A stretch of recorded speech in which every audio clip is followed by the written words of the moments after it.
അടുത്ത ക്ലാസ് ഫ്രിക്ഷനുമായിട്ട് ബന്ധപ്പെട്ട പാർട്ട് 2 ആണ്. പാർട്ട് 2 ഫ്രിക്ഷൻ ഫോഴ്സുമായിട്ട് ബന്ധപ്പെട്ട പാർട്ട് 2. ആദ്യം എന്താണ് ലോസ് ഓഫ് ഫ്രിക്ഷൻ നോക്കാം. ലോസ് ഓഫ് ഫ്രിക്ഷനുമായിട്ട് ബന്ധപ്പെട്ട നിയമങ്ങൾ ഏതൊക്കെയാണ്? ഒന്നാമത്, frictional force is directly proportional to the normal reaction between contacting surfaces. അതായത് ഫ്രിക്ഷണൽ ഫോഴ്സ് എന്ന് പറഞ്ഞാൽ ഈ കോണ്ടാക്റ്റിംഗ് സർഫസിനുമായിട്ട് ഡയറക്റ്റ് പ്രൊപ്പോർഷണലാണ്. കോണ്ടാക്റ്റിംഗ് സർഫസിനുള്ള നോർമൽ റിയാക്ഷനുമായിട്ട് ഡയറക്റ്റ് പ്രൊപ്പോർഷനാണ്, നേരിട്ടുള്ള അനുപാതത്തിലാണ്. അതായത് നോർമൽ റിയാക്ഷനുമായിട്ട് ഫ്രിക്ഷണൽ ഫോഴ്സ് നേരിട്ടുള്ള അനുപാതത്തിലാണ്. എന്നുവെച്ചാൽ നോർമൽ റിയാക്ഷൻ വർദ്ധിക്കുമ്പോൾ ഫ്രിക്ഷണൽ ഫോഴ്സും കൂടും, നോർമൽ റിയാക്ഷൻ കൂടുമ്പോൾ ഫ്രിക്ഷണൽ ഫോഴ്സ് കൂടും. നോർമൽ റിയാക്ഷൻ എന്ന് പറഞ്ഞാൽ വെയിറ്റുമായിട്ട് ബന്ധമുള്ളതാണ്. അപ്പോൾ ഒന്നാമത്തെ നിയമം എന്ന് പറഞ്ഞാൽ frictional force is directly proportional to the normal reaction between contacting surfaces. ഇനി രണ്ടാമത്തെ പറയുന്നത് ഫ്രിക്ഷണൽ ഫോഴ്സ് ആക്ട് ചെയ്യുന്നത്, ഫ്രിക്ഷണൽ ഫോഴ്സ് പ്രവർത്തിക്കുന്നത് ചലനത്തിന് എതിരായിട്ടാണ്. അതായത് ഈ വസ്തു ചലിക്കുന്നതിന് എതിരായിട്ടാണ് ഫ്രിക്ഷണൽ ഫോഴ്സ് പ്രവർത്തിക്കുക. ഫ്രിക്ഷണൽ ഫോഴ്സിന്റെ ഡയറക്ഷൻ ഓഫ് ആക്ഷൻ ചലനത്തിന് എതിരാണ്. ഫ്രിക്ഷണൽ ഫോഴ്സ് അതിൻ്റെ ചലനത്തിന് എതിരായിട്ടാണ് അതിൻ്റെ ഡയറക്ഷൻ ഓഫ് ഫോഴ്സ് ഉണ്ടാവുക. അടുത്തത്, ഫ്രിക്ഷണൽ ഫോഴ്സ് എന്ന് പറഞ്ഞാൽ കോണ്ടാക്റ്റിംഗ് സർഫസിന്റെ സ്വഭാവത്തിനനുസരിച്ചാണ്, നാച്ചർ ഓഫ് കോണ്ടാക്റ്റിംഗ് സർഫസ്. മൂന്നാമത്തെ, frictional force depends on the nature of contacting surface. Contacting surface, ഈ കോണ്ടാക്റ്റിംഗ് സർഫസ് സ്മൂത്ത് ആണെങ്കിൽ ഫ്രിക്ഷണൽ ഫോഴ്സ് കുറവായിരിക്കും, പിന്നെ റഫ് ആണെങ്കിൽ ഫ്രിക്ഷണൽ ഫോഴ്സ് കൂടുതലായിരിക്കും. അപ്പോൾ അതുമായിട്ട് ബന്ധപ്പെട്ടാണ്, കോണ്ടാക്റ്റിംഗ് സർഫസുമായിട്ട് ബന്ധപ്പെട്ടാണ് ഫ്രിക്ഷണൽ ഫോഴ്സ്, അതിനെ ഡിപ്പെൻഡ് ചെയ്തിരിക്കുന്നു. നാലാമത്, it does not depends on area and shape of contacting surfaces. ഇതിൻ്റെ കോണ്ടാക്റ്റിംഗ് സർഫസിന് എത്രമാത്രം ഏരിയ ഉണ്ട് അതുമായിട്ട് ഡിപ്പെൻഡ് ചെയ്തിട്ട് ഉണ്ടാവില്ല ഫ്രിക്ഷണൽ ഫോഴ്സ്. ഏരിയ കൂടുതലുണ്ടെങ്കിൽ ഫ്രിക്ഷണൽ ഫോഴ്സ്, ഏരിയയുടെ ടൈപ്പ് ഏരിയ ഏതാണ്, അതിൻ്റെ ഷേപ്പ് ഏതാണ്, സർഫസിൻ്റെ കോണ്ടാക്റ്റിംഗ് സർഫസിൻ്റെ ഷേപ്പ് ഏതാണ്, അതുമായിട്ട് യാതൊരു ബന്ധവുമില്ല ഫ്രിക്ഷണൽ ഫോഴ്സിന്. ഇപ്പോൾ ഫ്രിക്ഷണൽ ഫോഴ്സ് അതിനെ ഡിപ്പെൻഡ് ചെയ്യുന്നില്ല, ഏരിയയോ അല്ലെങ്കിൽ ഷേപ്പിനെയോ ഡിപ്പെൻഡ് ചെയ്യുന്നില്ല. ഇനി ഇവിടുത്തെ കോഎഫിഷ്യന്റ് ഓഫ് ഫ്രിക്ഷൻ. എന്താണ് coefficient of friction? It is the ratio between the frictional force to the normal reaction when the body is just about to move at equilibrium. അതായത് it is the ratio between frictional force, frictional ഫോഴ്സും normal റിയാക്ഷനും തമ്മിലുള്ള ratio ആണ് coefficient of friction. Coefficient of friction എന്ന് പറഞ്ഞാൽ frictional ഫോഴ്സും normal റിയാക്ഷനും തമ്മിലുള്ള റേഷ്യോ ആണ്. എപ്പോഴാണ്? ആ വസ്തു ജസ്റ്റ് മൂവ് ചെയ്യുമ്പോഴുള്ള ഫ്രിക്ഷണൽ ഫോഴ്സ് നമ്മൾ ലിമിറ്റിംഗ് ഫ്രിക്ഷൻ എന്ന് പറയും, ലിമിറ്റിംഗ് ഫ്രിക്ഷണൽ ഫോഴ്സ് എന്ന് പറയും. അപ്പോൾ ലിമിറ്റിംഗ് ഫ്രിക്ഷണൽ ഫോഴ്സും നോർമൽ റിയാക്ഷനും തമ്മിലുള്ള റേഷ്യോയാണ് കോഎഫിഷ്യന്റ് ഓഫ് ഫ്രിക്ഷൻ. ഇത് ഡിനോട്ട് ചെയ്യുന്ന മ്യൂ എന്ന അക്ഷരം ഉപയോഗിച്ചാണ്, അത് ഡിനോട്ട് ചെയ്യുന്ന മ്യൂ എന്ന അക്ഷരം ഉപയോഗിച്ചാണ്. അപ്പോൾ കോഎഫിഷ്യന്റ് ഓഫ് ഫ്രിക്ഷൻ എന്ന് പറഞ്ഞാൽ limiting friction divide by normal reaction ആണ്. Mu is equal to F by W ആണ്, or mu is equal to F by R ആണ്.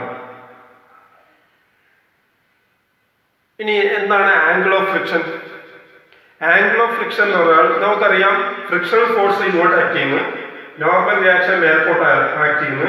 അപ്പോൾ അങ്ങനെയാണെങ്കിൽ നമുക്ക് രണ്ട് ഫോഴ്സിന്റെ റിസൾട്ടന്റ് ഫോഴ്സ് എഫ് ആയിട്ട് കണ്ടിരിക്കാം. എഫ് എന്ന ഫോഴ്സ് ഫ്രിക്ഷണൽ ഫോഴ്സിന്റെയും നോർമൽ റിയാക്ഷന്റെയും റിസൾട്ടന്റ് ഫോഴ്സ്. എന്താണ് റിസൾട്ടന്റ് ഫോഴ്സ്? ഇപ്പൊ രണ്ട് ഫോഴ്സ് ഒരു വസ്തുവിന്മേൽ പ്രയോഗിക്കുമ്പോൾ ഒരു റിസൾട്ട് ഉണ്ടാവും.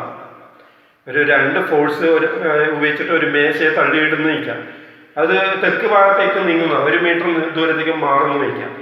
എങ്കിൽ ആ റിസൾട്ട് ഉണ്ടാക്കുന്ന ആ രണ്ട് ഫോഴ്സിന് പകരം ഒരു സിംഗിൾ ഫോഴ്സ് ആക്ട് ചെയ്യാം. ആ സിംഗിൾ ഫോഴ്സിനെ നമുക്ക് അതേ റിസൾട്ട് ഉണ്ടാക്കണം, 1 മീറ്റർ ദൂരം മാറിയിരിക്കണം, പിന്നെ തെക്ക് ഭാഗത്തേക്ക് നീങ്ങിയിരിക്കണം. എങ്കിൽ ആ സിംഗിൾ ഫോഴ്സിനെ നമുക്ക് റിസൾട്ടന്റ് ഫോഴ്സ് നോക്കും. അപ്പോൾ ഇതിന്റെ രണ്ടിന്റെയും റിസൾട്ടന്റ് ഫോഴ്സ് എസ് ആണ്. എഫിൻ്റെയും ആറിൻ്റെയും റിസൾട്ടൻ്റ് ഫോഴ്സ് എസ് ആണ് എങ്കിൽ ആ റിസൾട്ടൻ്റ് ഫോഴ്സ് നോർമൽ റിയാക്ഷൻ തമ്മിലുള്ള ആംഗിളിനെയാണ് ആംഗിൾ ഓഫ് ഫ്രിക്ഷൻ എന്ന് പറയാം. Resultant force of normal reaction and frictional force, resultant force of normal reaction and frictional force that makes with the normal reaction. The angle makes with the resultant force with the normal reaction is called angle of friction, or mu is equal to tan phi. Mu is equal to tan phi. അടുത്തത് angle of repose. എന്താണ് angle of repose എന്ന് പറഞ്ഞാൽ when a body placed on an inclined surface remains at rest till the angle of inclination equals the angle of friction. If it exceeds, the body starts sliding down. This is known as an angle of repose. ഒരു വസ്തു ഒരു inclined സർഫസിൽ റെസ്റ്റിൽ നിൽക്കുകയാണെങ്കിൽ അതിൻ്റെ angle of inclination angle of ഫ്രിക്ഷനുമായിട്ട് തുല്യതയിലായിരിക്കും. പക്ഷേ അത് കൂടുകയാണെങ്കിൽ എന്താണ് വസ്തു താഴോട്ട് സ്ലൈഡ് ചെയ്യും എങ്കിൽ ആ ആംഗിളിനെ നമ്മൾ ആംഗിൾ ഓഫ് റീപോസ് എന്ന് വിളിക്കുന്നു. when a body placed on an inclined surface, ഒരു ചരിഞ്ഞ പ്രതലത്തിൽ വസ്തു നിൽക്കുകയാണെങ്കിൽ at rest remains at rest, ഒരു വിശ്രമാവസ്ഥയിൽ അതായത് ചലിക്കാത്ത ഒരവസ്ഥയിൽ നിൽക്കുകയാണെങ്കിൽ ആംഗിൾ ഓഫ് ഇൻക്ലിനേഷൻ, ആ പ്രതലത്തിൻ്റെ ചരിവുണ്ടാവും ഹൊറിസോണ്ടലായിട്ടുള്ള തീറ്റ, ആ ചരിവ് ആംഗിൾ ഓഫ് ഫ്രിക്ഷൻ ആയിട്ട് തുല്യതയിലെത്തിയാണെങ്കിൽ ബിക്കംസ് ആംഗിൾ ഓഫ് ഫ്രിക്ഷൻ, അതായത് angle of inclination angle of ഫ്രിക്ഷനായിട്ട് തുല്യതയിലെത്തും. ഇനി ഈ ആംഗിൾ കൂടുകയാണെങ്കിൽ body starts sliding down, body വസ്തുവിൻ്റെയും താഴോട്ട് ചലിക്കുന്നു എങ്കിൽ ഇതിനെ ആംഗിൾ ഓഫ് റീപോസ് എന്ന് വിളിക്കുന്നു. ഇത്തരത്തിലുള്ള ആംഗിളിനെ ആംഗിൾ ഓഫ് റീപോസ് എന്ന് വിളിക്കുന്നു. ഇനി ഒരു മോഷൻ അപ്പ് ദ പ്ലെയിൻ നോക്കാം. അതായത് ഒരു ചരിഞ്ഞ പ്രതലത്തിൽ വസ്തുവിനെ മേൽപോട്ട് വലിക്കുകയാണ് എങ്കിൽ അവിടെ ഉണ്ടാകുന്ന പ്രത്യേകതകൾ നോക്കാം. നമുക്കറിയാം വസ്തു വെച്ചിട്ടുണ്ടെങ്കിൽ അതിൻ്റെ വെയിറ്റ് കുത്തനെ താഴോട്ടായിരിക്കും. വെയിറ്റ് എന്നുള്ളത് കുത്തനെ താഴോട്ടായിരിക്കും. വെയിറ്റ് W എന്നുള്ളത് കുത്തനെ താഴോട്ടായിരിക്കും. അതിൻ്റെ നോർമൽ റിയാക്ഷൻ പറഞ്ഞാൽ സർഫസിന് പെർപെൻഡിക്കുലർ ആയിരിക്കും നോർമൽ റിയാക്ഷൻ. ഇനി വസ്തു വലിക്കുന്ന ഫോഴ്സാണ് P എന്ന് പറയുന്നത്. വസ്തുവിനെ വലിക്കുന്ന ഫോഴ്സാണ് P എന്ന് പറയുന്നത്. അതിന് ഓപ്പോസിറ്റ് ആയിട്ട് ഫ്രിക്ഷണൽ ഫോഴ്സ് ഓപ്പോസിറ്റ് ആയിട്ട് സർഫസിന് സമാന്തരമായിട്ട് താഴോട്ട് പ്രയോഗിക്കുന്നു. നമുക്കറിയാം ഏതൊരു ഫോഴ്സിനെയും W എന്ന ഫോഴ്സിനെ രണ്ട് ഫോഴ്സായിട്ട് സ്പ്ലിറ്റ് ചെയ്യാൻ പറ്റും, റിസോൾവ് ചെയ്യാൻ പറ്റും. അതിന് W എന്നുള്ള ഫോഴ്സിനെ W cos തീറ്റയും W sin തീറ്റയായിട്ട് സ്പ്ലിറ്റ് ചെയ്യാൻ പറ്റും. ഇവിടെ ഈ ആംഗിളാണ് തീറ്റ. അപ്പോൾ ഇവിടെ തീറ്റ ആംഗിൾ W ഉണ്ട് എങ്കിൽ ഈ നോർമൽ റിയാക്ഷന് ഓപ്പോസിറ്റ് ആയിട്ടുള്ള കോമ്പണന്റ് W cos തീറ്റയും ഇങ്ങോട്ടേക്കുള്ള ഹൊറിസോണ്ടൽ ആയിട്ടുള്ള കോമ്പണന്റ് W sin തീറ്റയായിരിക്കും. നോർമൽ റിയാക്ഷന് ഓപ്പോസിറ്റ് ആയിട്ടുള്ള കോമ്പണന്റ് W cos തീറ്റയും ഫ്രിക്ഷൻ ഫോഴ്സിന്റെ ആ ദിശയിലോട്ട് W sin തീറ്റ എന്ന വേറൊരു കോമ്പണന്റ് ഉണ്ടായിരിക്കും. ഇനി ഇത് നോക്കാം. ഈ ഫോഴ്സ് ബാലൻസിങ് കണ്ടീഷനിൽ ഈ ഫോഴ്സ് എന്ന് പറഞ്ഞാൽ P is equal to F plus W sin തീറ്റ ആയിരിക്കും. F എന്നുള്ള ഫോഴ്സും sin തീറ്റയാണ് ഇങ്ങോട്ടേക്കുള്ളത്. അപ്പോൾ ഈ P is equal to F plus W sin തീറ്റ ആയിരിക്കും. നമുക്കറിയാം F എന്ന് പറഞ്ഞാൽ എന്താണെന്ന് അറിയാം. ഫ്രിക്ഷൻ ഫോഴ്സ് എന്ന് പറഞ്ഞാൽ എന്താണ്?